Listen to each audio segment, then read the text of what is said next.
The U.S. women heading south for their final pair of games in 2025, and frigid Florida conditions greeting them this evening from Orlando. At kickoff, it's going to feel like it's about 48 degrees out. You got Sarah Walsh, Julie Foudy, Shannon Box, Melissa Ortiz with you as we get you set for the United States and Italy. And when Emma Hayes took over this team, it was a really quick run to Olympic gold. And since then, it has really felt like this is a time of change for the Americans as we get to set to close out 2025. How would you describe this year, Foudy? Growth, and then some more growth, and then more growth. A lot of growth. I mean, you look at, the stat that blew my mind, of all the starters she has started in this calendar year of 2025, 51% of them have had less than 10 caps, when you think about that. And so, and I could go over stat of how many debutantes they've had for the United States. But this has been a year where Emma Hayes has had to say, look, we're missing some of the stars of this team. And we'll go over those stars of we're missing. But we know right away, Triple Espresso hasn't been back. Trinity Rodman only one game, and that's only 1/3 of that Triple Espresso. So the fact that she's been able to bring as many players into this program has been, in my opinion, remarkable. I think it's been needed because depth has been needed. And to do it with, yes, there's been 3 losses this calendar year, but 2 of those came against really good teams.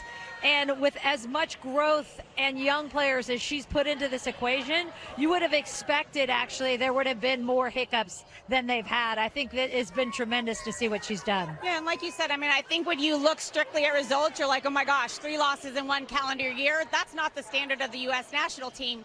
But like you said, her focus has really been on closing the gap between the experienced and that less experienced group.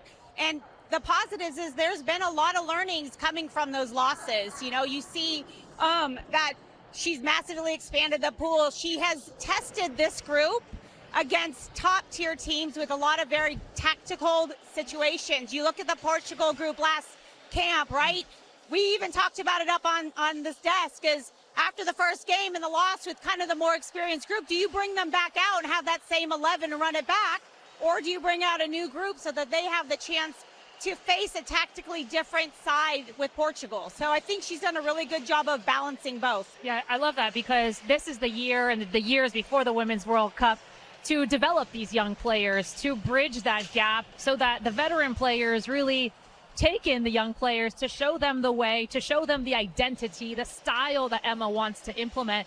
And since Julie loves the facts so much, give me a stat. In 2025, listen to this one, in 2025, of the 30 goals and 23 assists, 47% of those involved a player under the age of 25 years old. So that not only shows the development, the bridge in that gap, but also the confidence that these players are getting by making those assists and by making those goals. And that's only going to help them to further, make this team in that route to the Women's World Cup. And by the way, she's made it no secret that she's trying to prepare this team now for a World Cup run. It was like immediately flip the page. And because of that, she said, yeah, I could put out a roster every game that I know is going to go out and win the game, but I'm getting us ready for a World Cup run. And I have to get some of these younger players experience against really tough tests. Many of you at home probably just coming off celebrating that Thanksgiving holiday. Well, the women here in Orlando, football's family, and so they were celebrating Thanksgiving together yesterday here in Orlando. I am not sure if this is usually on the regular match day -1 menu,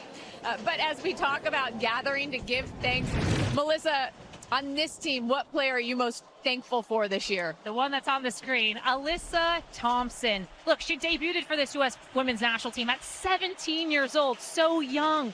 And now she's 21 years old, 24 caps, 3 goals, 3 assists, and this is going to be her 14th career start. And this replay right here of her golazo that we witnessed live, she just puts in, drives, and look at that definition she has. She's just full of confidence. And Emma has talked about the importance of developing these players at appropriate times because players like her, players like Jaden Shaw, and other players who go into the team at such a young age, that comes with a lot of pressure as well. Yeah. But it's all about that progress, and she said that Alyssa has invested all the right things to help her grow, and in these last 9 months alone, she's made a huge amount of progress.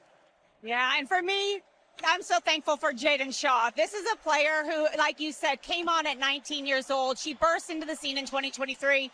She scored in her first every game in her first 5 games, making history. And then you see her at the beginning of 2025. She struggled a bit and then played a couple camps with the U23s instead of being up here with the full team. And Emma has stated it was all because she wanted her to develop. She wanted to give her minutes. She wanted her to get the details that she needed. And instead of Jaden Shaw taking that as a downfall, she took that as a challenge. And she really came back and she pushed and she fought. And that change from Carolina to Gotham was big for her. That was huge. She made a huge impact in the playoffs. I think scored a goal, had an assist against KC, scored the game winner against Orlando, and then played 90 minutes in the final to get a championship. So this is a player who's been through adversity at a very young age. She's gotten through it. She's playing a lot with confidence in this last camp against Portugal. And I am just excited. She's only 21 years old, you guys, and I'm excited to see what she can do in the next couple of years. Yeah, and I think my breakout star that I'm most grateful for is not going to come as any surprise because we've been talking about her for a year straight. And forever we were saying, and she's only 17 years old, but now Lily Johannes, party people, is 18 years old. Let's go. Oh my goodness, she's all of 18. She's still the youngest on the team. And this is a player who made the big leap this year to decide, like, she went from her hometown club of Ajax to Lyon and playing for OL Lyonnais alongside Lindsay Heaps. And that was a big jump for her. And she said that, like, I wanted to get more uncomfortable. I wanted to be challenged a bit more. We've seen her in 11 appearances, 2 goals, 2 assists. And as we know, I don't need to go over it over and over again as I want to, but this is a player that has so much upside and is so smooth and fun to watch. And she, you know, is going to have a really bright future ahead of her. And I'm very grateful for her. If DeMarcus Beasley was here, he'd be saying the same thing because he was singing her praises even before Foudy was, and Foudy just took over the mantle there. When we come back, we will talk starting lineups that Emma Hayes has set. Kat Macario has overcome adversity. What a bounce back year Macario has had, leading the Americans in goals with 5 so far, looking to add to that total against Italy. We've got the starting lineups. Naomi Girma is going to join us live. You are watching the AT&T pregame show.